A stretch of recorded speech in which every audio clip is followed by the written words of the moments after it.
Let's start here. Let's start with this box. Like I mentioned, if you get a half cow or a whole cow from Monzo, you get to like get your own custom box.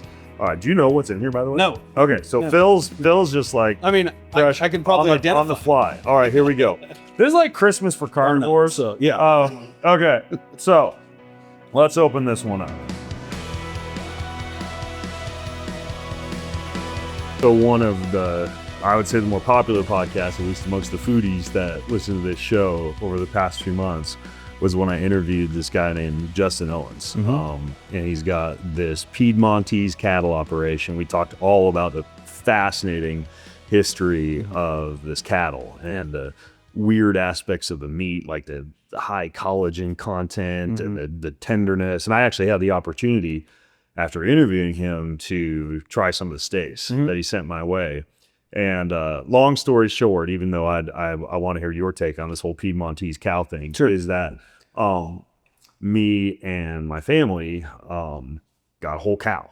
Okay. And that's, we got this box sitting in front of us. And like beautiful. Justin and I talked about when I interviewed him, you get this like this custom box. We had actually designed like the outside of our house with this cool like charred black exterior. And even though there's not an entire cow in our kitchen right now. Right. So that was another thing Justin and I talked about. I was like, if you get the cow, we'll store some of it.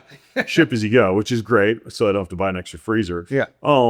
But we got to talking after I decided to get this cow.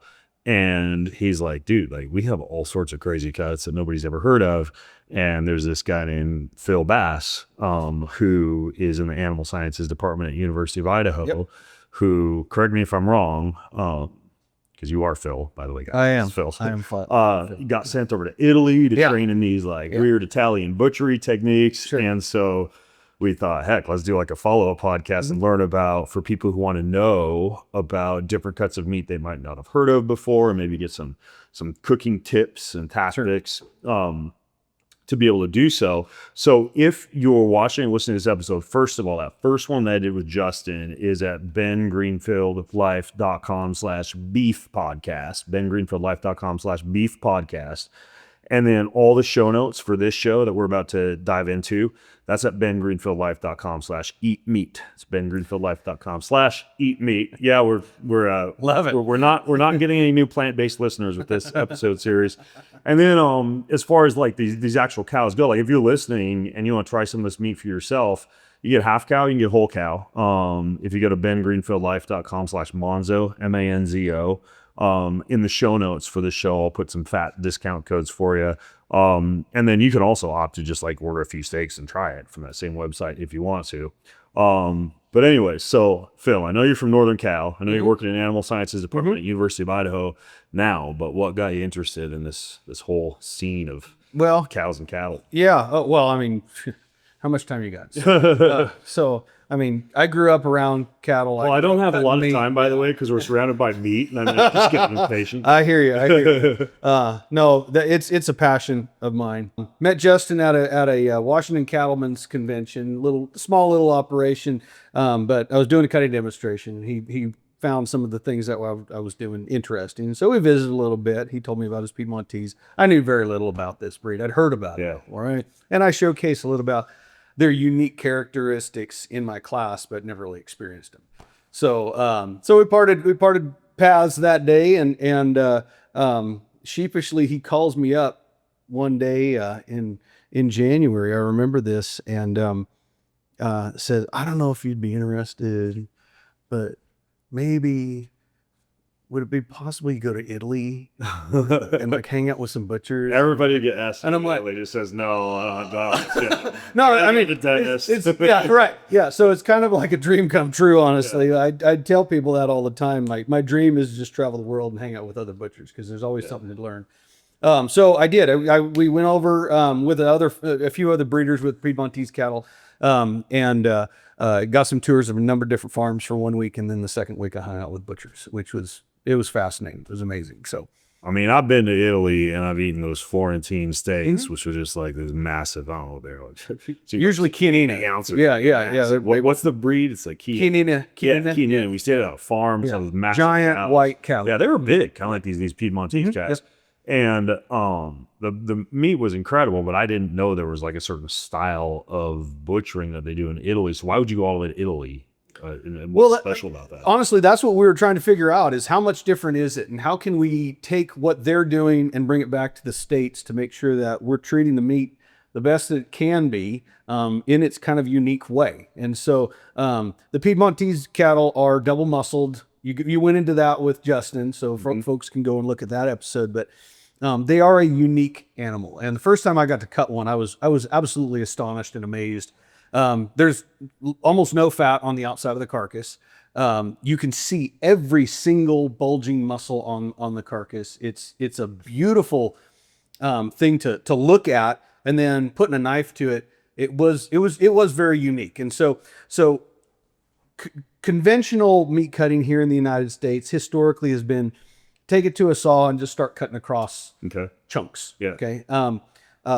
European butchery is very much seam butchery. And so you're following the individual muscle seams.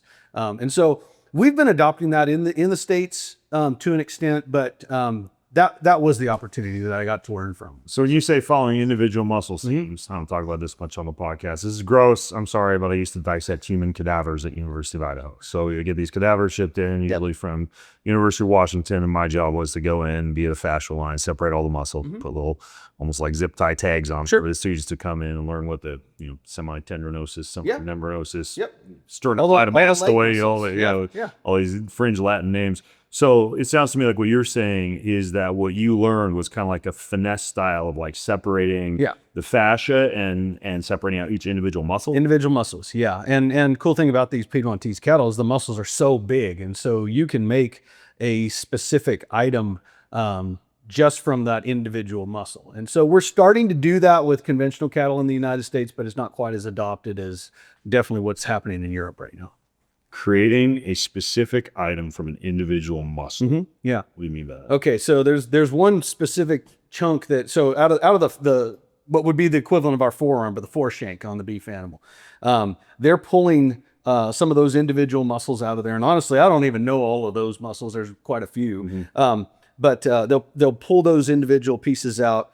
In many cases, we'll skin that, but not always, because sometimes you want that collagen on there. You get that gelatinization as you slow cook those, right? Yeah. But it's called muscolo, and so it's literally just muscle that they call it. I mean, the Italians just call it what it is in many cases. So, but the muscolo, we'll individually piece those pieces out. Whereas in the United States, oftentimes we would make a cross cut. So you'd have cross cut shanks. If you've ever heard of ossobuco, literally a bone with a hole in it. But that's across the grain. You get a lot more. Get a lot more other muscles in there. Now it's an individual muscle, and so you're going to have a very consistent bite all the way through. You're going to have it's great. It's a great eating experience, and it's a slow cooked item as well. So. Yeah. So I got my average cow that is butchered using like our standard sloppy ass chainsaw American techniques, and then we got our Italian butchering techniques. How much time are we talking as far as the difference in time to butcher a cow using this method versus a standard American method? Surprisingly, it's not that much more time. If we do cross cut with a bandsaw in the more traditional American style, it's quick to go across the bandsaw, but then you have to sit and scrape the little bit of what we call bone dust off there. Okay. And so if you don't take that off, you have color issues and things like that. I won't get into the dirty science for the calcium. No, well, you're going to still get plenty there. So there's still plenty of mineral in there, but no, you scrape that off for color and appearance.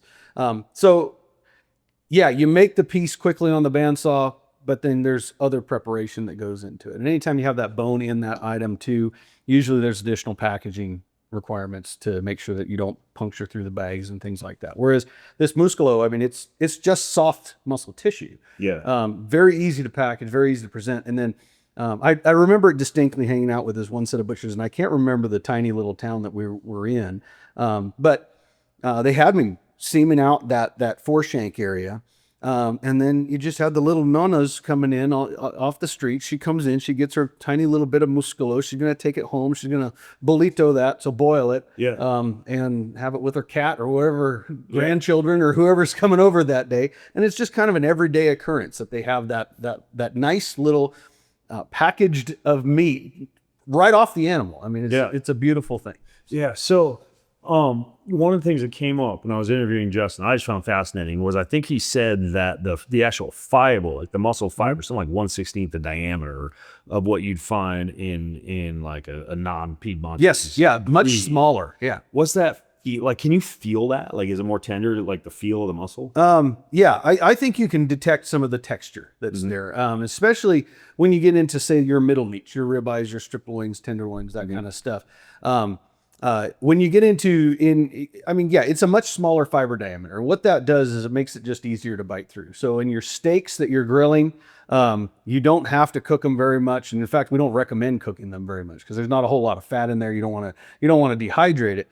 But they're super tender as a result. I didn't believe Justin when he told me to pull. I think he told me to pull it like 95 or something like that for a steak, and let it ride. Normally, I'd pull it like in the 130s minimum for like a medium rare. Yeah. And so the first 2 times I cooked with these steaks that he sent me, I went over. It wasn't bad, but it's kind of like having a medium. Yeah. I think I did the same thing, man. 2 weeks ago, she pulled out a few, and the boys and I were gone. I forget where we were, but we came home, and of course it was wonderful because the house smelled great. She had these steaks ready, and she's like, I pulled them at 95. I'm like, all right, well, let's see what this is like. And dude, it's shocking. Like it was just like, I think a lot of people think, oh, it's like food poisoning or something like that, pulling at that temperature, but you don't have to worry about anything like that. Not with whole muscle items, honestly. If you're doing everything right, you should not be that concerned about pathogens. Yeah.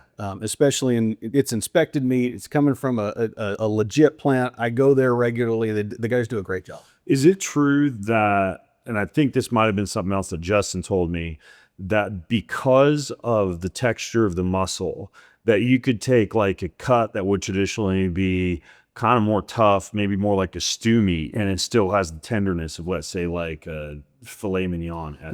That's what I'm still learning about, and that's what I want to. That's what's blown me away with this animal and how little I've known about them in the past. I want to experience that even more, and so. The way that the Italians would prepare this in the little butcher shops in towns is that very often it was eaten raw. I ate a ton of raw beef when I was in Italy because that's just how they like tartare, carpaccio. Yeah.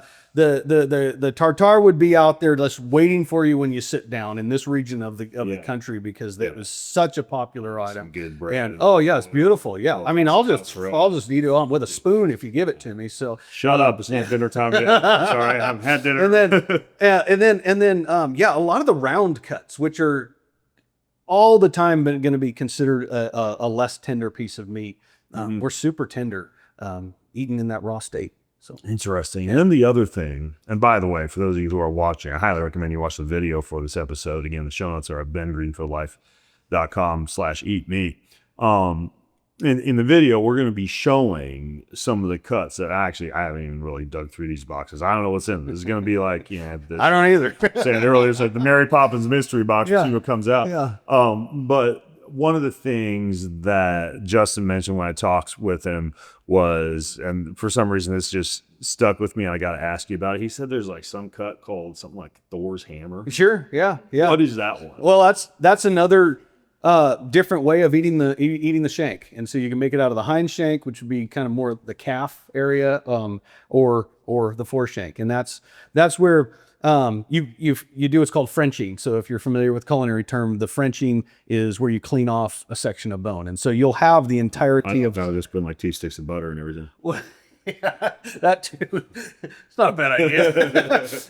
But in the butcher term. Okay. So Frenching is where you clean off a piece of bone. So you get the appearance, and it presents amazingly well. And so it's you get a lot of those additional different muscles, but then it stands up, so tall on the plate. Wow. Yeah, and that's just really like a big old whole piece of shank, almost like you get like a lamb shank. Yes. Yeah. Except it's a cow. Yeah. Wow. Yeah. Hope you're hungry. Wow. Incredible. Okay. Awesome. All right, so we've had these things sitting here staring us in the face for a while. I got a big cooler. You probably can't see this in the video, but we got a big Yeti behind us with some extras. But let's start here. Let's start with this box. So like I mentioned, if you get a half cow or a whole cow from Monzo, you get to like get your own custom box. And these are pretty cool. I mean, if you heard my interview with Justin, I'm shipping these things out to like celebrities and pro athletes, and like it's a very, very kind of like prized beef to get your hands on. So goes together like that. That's the lock for the box.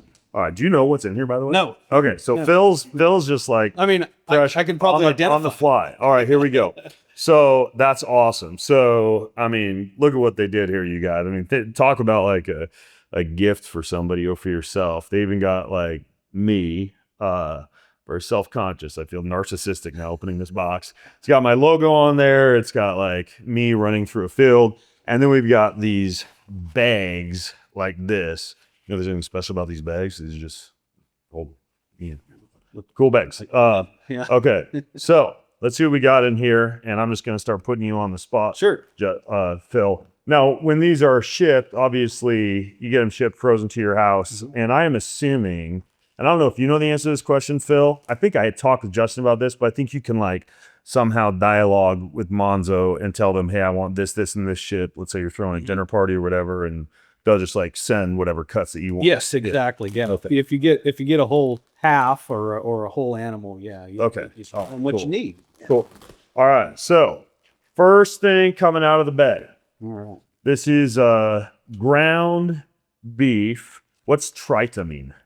You know, trita and scamoni. Trita and scamoni and mo di pancilla. All right, tell me about these. We got this one's bavette, baseball top sirloin, and 2 different ground beef that says trita on it. Tell me about these. So trita is just ground beef in Italian, and we made sure that we did marry up all of the Italian names with the American equivalents. Oh, cool. It is kind of cool. I mean, if anything, it just makes you sound sophisticated. Well, very much so. Yeah. So scamoni, that's top sirloin. Okay. Again, they would take that. Many places, say you go to a lot of grocery stores, they still cut whole brontosaurus size stock, top sirloins. Yeah. This is an individual portioned item, and we take it down to the individual muscle. And even within the individual muscle, you have certain seams of connective tissue. Well, we don't want you to hit some of that. We want you to be able to experience nothing but pure joy with this. And so we work with the butchers to make sure they're cleaning that thing really, really well. Yeah. Okay. So top sirloin, baseball. Butter. Oh yeah. What's baseball mean on top sirloin? Baseball top sirloin, just literally the size that it ends up with. Yeah. Okay. If I had a whole top sirloin, I could walk the whole thing through you. But Okay. Yeah. Baseball. Awesome. Well, never mind be. So bavette molla di pancia. What's this one? Molla di pancia. Molla di pancia means bounce of the belly. Okay. And it literally is. It's the obliquus abdominis internus muscle. So one of your oblique muscles. Yep. Beautiful. We do Russian twists and cable torso pulls begin to develop. Yes. Yeah. I'm sure I use mine at times. Said the exercise guy. Okay. So the bavette, a beautiful piece of meat. Honestly, so bavette is French, and bavette means bib in French. I learned about this cut actually when I was traveling around in Canada in the province of Quebec.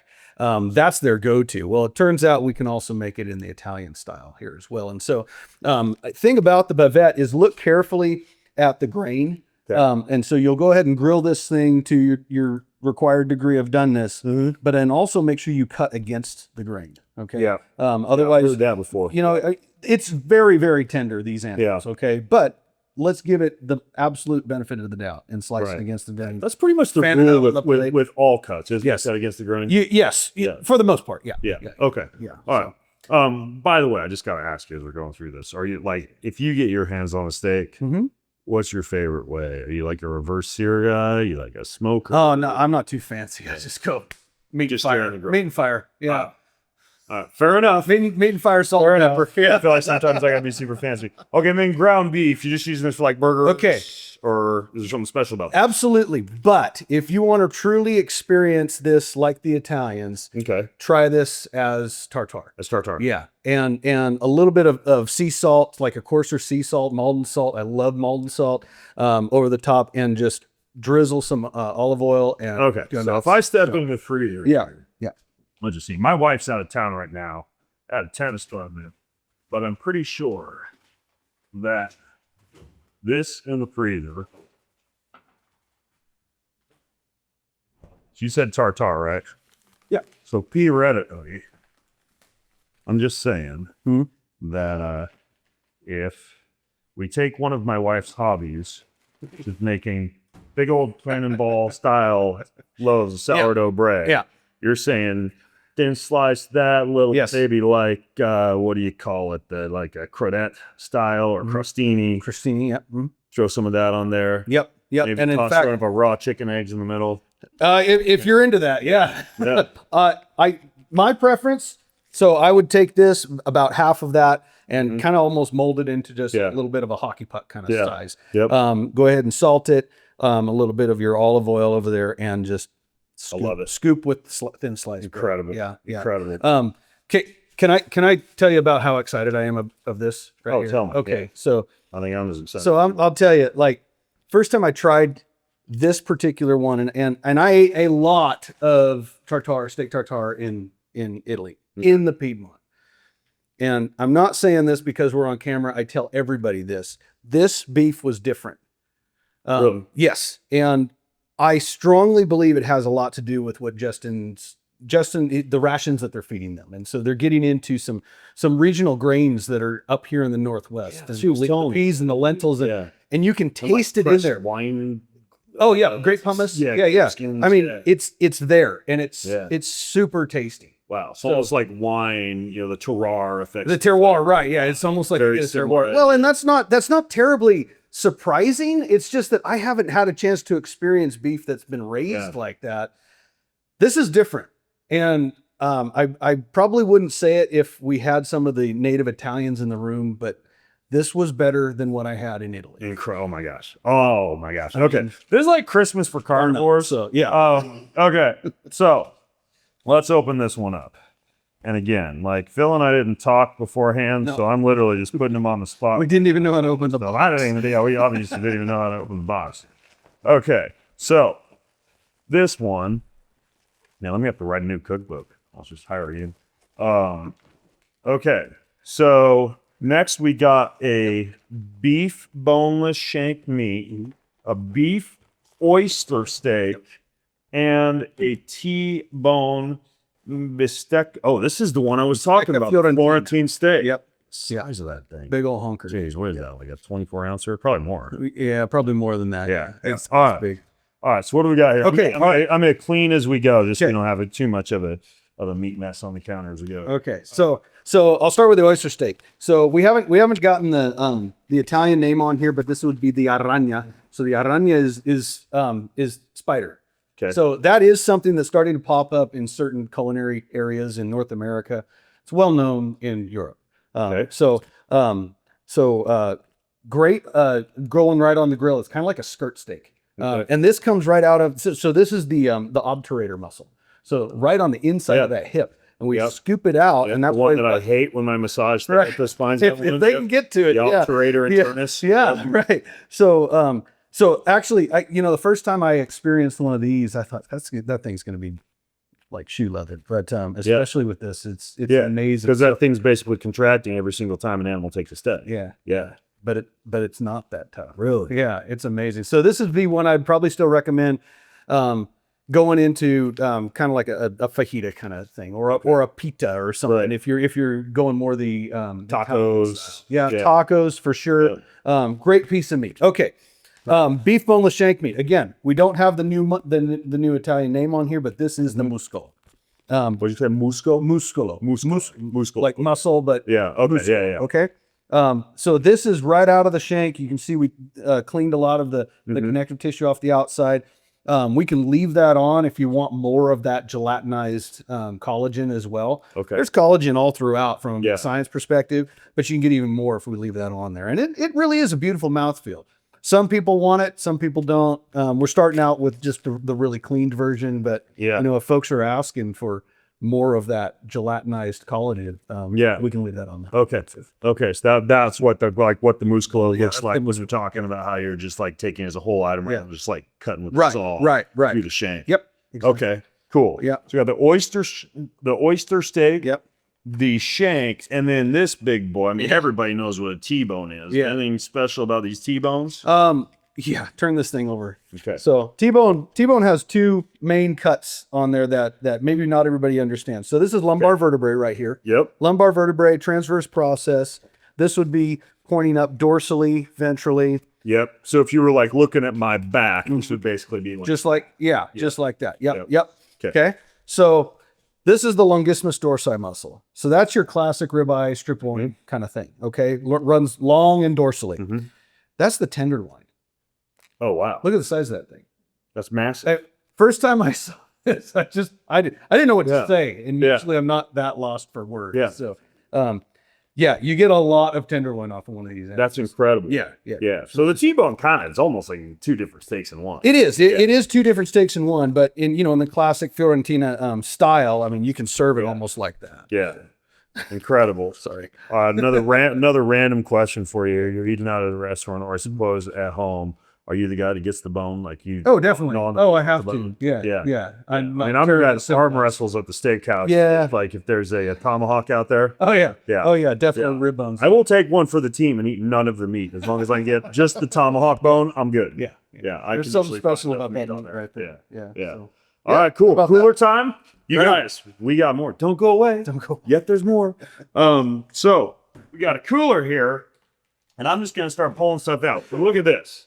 Scaramella. Short ribs. Yep. Short ribs. Yep. What do you like about these?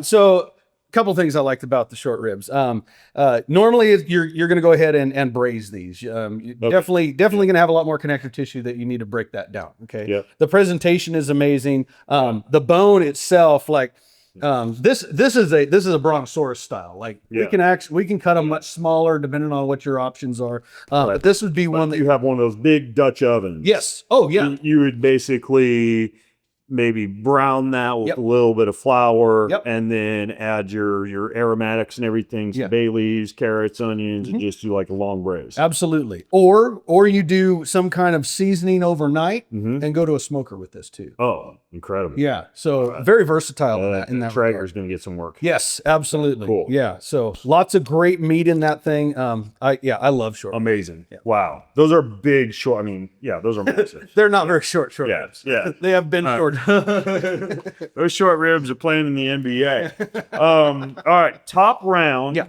Top round Fesa Milanese. Fesa. So Fesa is the cut. So this is predominantly semimembranosus and adductor muscles. Yep. Okay. So basically hamstring, a little bit of the inner thigh. Inner thigh. Yep. And then the recommendation, this was the recommendation, cut it to Milanese. So Milanese. So where we were in the Piedmont, yes, you have the history of the kings of the Savoys living up in that area. But there's still a lot of just blue collar peasant type food. And when you go and sit down at a lot of the little cafes and restaurants, Milanese is very, very popular. And really it's like chicken fried steak, but just a fancy chicken fried steak. Yeah. So you're going to slice some nice thin pieces. You can pound it. You don't have to because this is super tender. Yep. And then bread it and fry it. Incredible. Yeah. Okay. Nice breadcrumbs and actually shout out to there's an Italian restaurant. Have you been to a Sorella up in Spokane before? No. So they're pretty good. They're super new. They're probably there for 2 years now. It's kind of hard to get you like call 4 weeks ahead to get information. Anybody's watching, go to Spokane, call ahead, get into Sorella, and they do I think it's a Milanese style. Okay. You know what? I think up there it might be veal. But very common to have veal as well. But where we were in the Piedmont, they eat so this one I'd go against the grain. Against the grain, yes. And then I could pound it and then just do it the same way I do almost like a what do you call it? Not a Parmesan. Parmesan? Yeah, kind of like a Parmesan. Like a Parmesan. Like a veal Parmesan, chicken Parmesan kind of thing. Yeah. Cool. So other thing I have to tell you about this though too is that in the Italian butcher shops, this was a main go-to as well. Because do it again, just keep the meat like near the key. Okay. You do it. And I can still flip it? Yes. Okay. All right.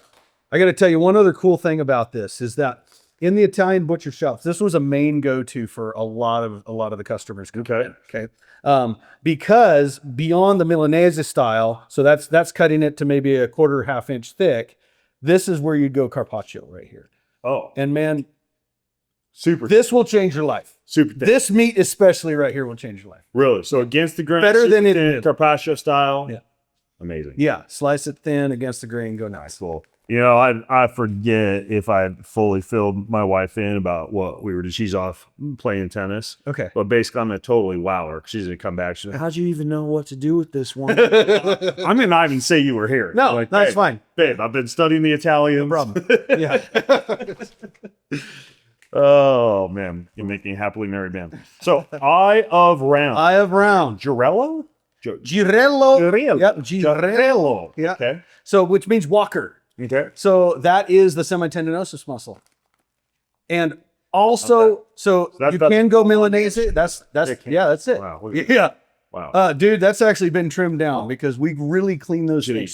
So the carcasses hang at this packer for a couple of weeks. And what that's doing, it's adding tenderness, but it's also adding some additional flavor. Is that the same as dry aging? It is dry aging. Okay. Yeah, but we're dry aging on the carcass level. So this is a whole nother, this is something that cannot be done at large scale packers. We have to target with these guys. So anyway, with the dry aging, we do like to take that dried crust off. So you're just not having to deal with that. That's why I say that's not even the full thing. Like we were cutting down into it to make it a little cleaner. But amazing for carpaccio because it's like this perfect round. So like with the fesa, the top round, every cut's gonna be a little bit different in shape. No big deal if you're just walking down the street, you wanna grab a few pieces, you're going home and have supper. This is the one that if you're really trying to wow on a plate, they're gonna be nice, perfect round pieces. Yeah. And just, again, life-changing. Okay. So good. Now, when you say nice, perfect round pieces, you mean done as a steak, or are you talking about carpaccio for this as well? Okay, interesting. So, by the way, with the dry aging, you talked about like the crust. It's my understanding that that's almost like is it like a bacteria that enzymatically breaks down some of the meat? Is that what's happening? Amazing you asked that because we've done research at the University of Idaho on this. We've looked at the microbiome that's growing on the outside, and sure, there's bacterial DNA, but they're probably all mostly gone because it's dry on the surface. But there are molds, really beneficial molds, and I mean I won't get into all the specifics of them, but they absolutely are enhancing the meat. They're digging in. It's a mutualistic living condition that they're in, and they're imparting their own unique flavors, just like the terroir, like almost like the kombucha of the kingdom. Wow. Amazing. Okay, cool. Oh my gosh, I got to make sure my knives are sharp. Okay. So there it is. Speak of the devil. Yeah. Speak of the devil. Look at the size of that tomahawk, you guys. All right, so we got a tomahawk here. Tell me about this. Okay, tomahawk. Yeah, it's a ribeye steak with a bone, but it's got a very long piece of that shocked ribeye. at the number of people who just like have eaten at steakhouses their entire life and just don't even know like that this is the rib. That's the rib bone. Yeah. And I mean, think about the size of these critters. That's the back. That's the top of the back. That's where you'd be writing it, unless you're writing it wrong. And I have videos on the show notes, by the way, for the show I did with Justin. I'll put them in this show too, where you guys can actually see these things on the farm about an hour from here, walking around. They're massive.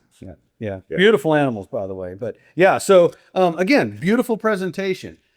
There's not much on there because we Frenched the bone. We cleaned it really, really well. But if you're trying to wow some folks, that's the way to do it. Wow. Incredible. Yep. Yeah. This one, this is the type of cut that I would actually do a little bit of a smoke on. Sure. Yeah. And then finish it at the grill. I kind of like the, not only the flavor, and you know, I don't even know because I haven't smoked a Piedmontese beef before. With a normal cut of beef, I usually get a lot more tenderness when I smoke. I don't know if this is just so tender anyways. It's going to be pretty tender. So something I would recommend about this is that doing an initial cold smoke on this, absolutely I would recommend it. Smoke needs the lean to penetrate. It doesn't penetrate through fat, doesn't penetrate through bone. It travels through the lean. So if you do a cold smoke on this, so set your Traeger to the lowest temperature it'll do, maybe 150 for maybe an hour or two.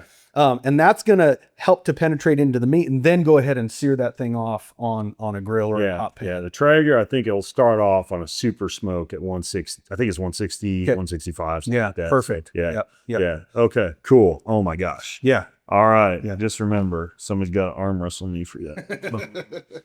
All right.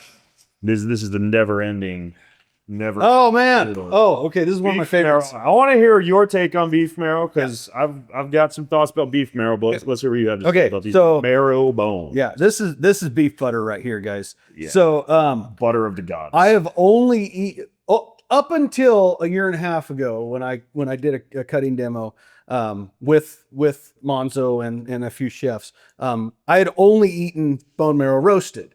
Right. I don't know if folks would be interested in this, but try this raw. No way. Imagine the best salted butter you've ever eaten.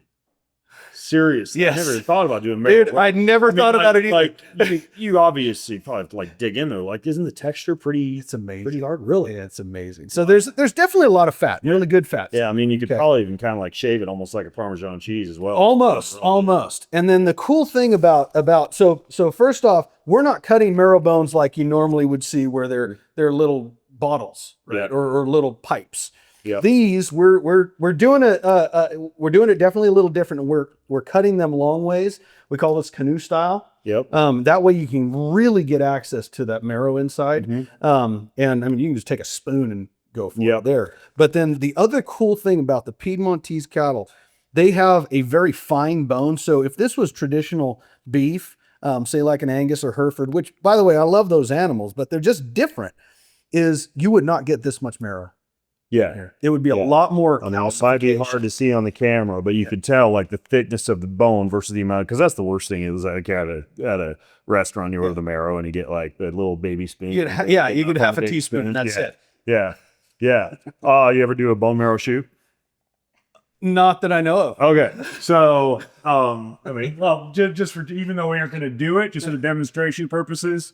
Oh, this is great. This, I haven't talked about this stuff much before, but this is actually liqueur made from the mastic tree. Okay. So it's got like this, it's a really interesting flavor from Greece. Some people say mezcal tequila is the healthiest alcohol because it's got a lot of agave fibers in it, which are like an insoluble fiber that's great for the guts. You gotta choose like one hard alcohol and you want the healthiest. I'd say mezcal, but this is made from the mastic gum. But basically what you do is you pour a shot, right? And then once you've down the marrow, you get all kind of that umami flavor of the marrow. You literally pour your alcohol finish as a shoe. Yeah. Down the chute of the bone marrow. It's pretty incredible. So we'll leave that on. That's a great idea. Yeah, I'm gonna put that on for later. All right. So bone marrow, and you guys like even just as a substitute for butter, like back to the sourdough bread thing. Little bone marrow, like a little bit of raw honey and sea salt. And I mean, that's a meal. It's good. Yeah, okay, so next up. Oh, I'm gonna save this. There's a real special one in the bottom of there. But we're gonna save that one. So these two, we've got a flat iron steak and a dino rib. Dino rib. Dino. I don't know if I've done a dino rib before. Tell me about these. Okay, so the flat iron steak, it actually became a pretty popular cut in the United States about 10, 15 years ago, and very tender. This is something that it's like we rediscovered here in the United States. They've been doing this in Italy and in France and Spain for forever. Okay. It's called the Capella di Prete, which means the hat of the priest. If you look at the whole muscle, which is the infraspinatus muscle right here, it kind of looks like an old-fashioned bishop Schneider. Yeah. So, anyway, super tender. Go straight to the grill with something like that. Okay. Yeah. All right. Cool. Yeah. Cool. And then the beef dino rib. This is again just a short rib, individual. But, yeah, so much more easier to work with. Why do they call it dino rib? Yeah, not entirely sure. Yeah, that's interesting. Yeah, it's a bigger than normal short rib, but yeah, maybe that's why. Okay, so we got our dino rib, and this is just basically like if you don't want to like go through the hassle of doing an entire short rib, you can just do like one of these. Sure thing. You know, if you're at home by yourself and family feed. Okay, before I dig into this last one, it's a funny story. I forget which one of my cookbooks it's in, but I did this experiment where I'm a huge fan of, going to Texas, getting some good barbecue, maybe some brisket, which is what Texas is famous for. But doing a brisket well is laborious. Like if you really want to do well, technically you're staying up all night, you're spritzing every few hours. I mean, it's a haul, and it's well worth the payoff. But me being the lazy person that I am, I had this brilliant idea a couple of years ago. At least I thought it was brilliant. I thought, what if I make for myself like one of those giant food saver bags, and I bag an entire brisket and I sous vide it. Sure. So I did a 60-hour sous vide brisket. And, you know, the sign of a good brisket is if you take it out and it's kind of like jiggling. Yeah. And this was the most consistent, tender brisket. And then I got lectured. I think I put it on my Instagram or something. I got lectured by a bunch of true barbecue enthusiasts who said I was missing out, back to the terroir thing, on like the flavor that develops as you're kind of like barbecuing it overnight. But long story short is I'm a fan of brisket. I've tried some weird ways to cook it. And when I sous vide it, I did finish it on the grill to get a little bit of caramelization on the outside. And it turned out pretty well. So if you have a giant pot and a sous vide setup and you ever want to try doing a sous vide brisket, it's worth an experiment at least. Exactly. But this is the Monzo brisket. And that's just half of I it. get my workout. Yeah. All right. Tell me about brisket, Phil. What do you like to do with it? What's special about this brisket? So I'll be quite honest with you. I haven't really spent much time with the Monzo brisket. In Italy, they don't smoke it. This would be more cut up into smaller pieces, and then they make bollito. So again, that boiled meat, the very common. It's very much, you know, classic peasant food. But you know, you mix in the right kind of accoutrements in there, and that's going to be really something special. Brisket, you know, if you want to barbecue this like a classic Texas style brisket, just be careful with it, just because it doesn't have that fat layer on it. Yeah. It's very, very So lean. what you're saying, So honestly, this is probably going to cook faster than normal brisket. yes, You yes, might be able to do this as a daytime job. could be. Yeah. Yeah. And honestly, I think I would really recommend you try the sous vide version. Really? Yeah. I was thinking the exact same thing before you even said Yeah. it, because you're gonna maintain all that great juiciness that's in there. Yeah. And you can get that long cook without dehydration. Yeah. I'll have to dig back into my cookbook. I think I use 145 as the temp. For this, I'd probably even go lower than that based on what we've already learned about brisket. But yeah, that's a good idea. And there's no reason why you can't still smoke it. Big enough for that. Yeah. You can't still smoke it after it's been sous vide. Right. Still get that great flavor on there. Yeah. Wow. Incredible. And I mean, what we just went through, I mean, if you get like even just like a half count from Monzo, obviously there's going to be a lot more than this. But you know, from what I understand from Justin, like you can basically call him up on the phone and just kind of tell him what kind of stuff you're interested in. Yes. And you guys like customize the cuts. Yeah. The butcher shop will customize to what it is that you want. Say if you want more ground beef, we can focus on that. We're trying to minimize the amount of ground beef because you get a lot of it off of an animal. There's no question about that. So we're trying to stick to whole muscle as much as possible. That's what the Italian butchers would absolutely be focusing on. It's going to be better for them from a merchandising standpoint. But you know, there's nothing wrong with the ground beef too. It's spectacular. This is fantastic. You guys, no ketchup even required. No. For those of you who are Heinz 57 ketchup people, no, not recommended. Okay, so first of all, get this out of the way. I highly recommend that you combine what we just went through, what Phil and I just went through, with the whole backstory, just the fascinating story of how these cows came from the Middle East and wound up in Canada and eventually back down towards the Spokane area, and how I found this in my own backyard and connected with Justin. That whole podcast is at bengreenfieldlife.com/beef podcast, I think. But I'll link to it in the show notes. If you go to bengreenfieldlife.com/eat-meat, I'm going to put a link where you can get pretty significant. I think we even have like up to like a 30-something% discount on some of the cuts. You get the half cow option, you get the whole cow option. You know, if you don't even know, obviously it's an investment to get a half or whole cow, but if you're just like, hey, I want to grab a few steaks and see what this stuff tastes like first, you can do that. And if you visit the show notes at bengreenfieldlife.com/eat-meat, you can leave your questions, your comments, your feedback. Sometimes if I see something in there, because I read them all, that I don't know the answer to, I'll forward it on to a guy like Phil or to Justin, and they'll be able to pipe in and fill you in on you know, everything from, you know, what about this cut? Do you do this one? To, you know, do you have like a tofu Beyond Burger version of this? No. Okay, well, we got that one out of the way. You guys don't even need to ask. But Phil, this is just incredible. Yeah. Thank you so much for coming to my house and for making me hungry. Thanks for watching, you guys. Hit subscribe, leave a ranking, leave a review if you got a little extra time. It means way more than you might think. Thank you so much.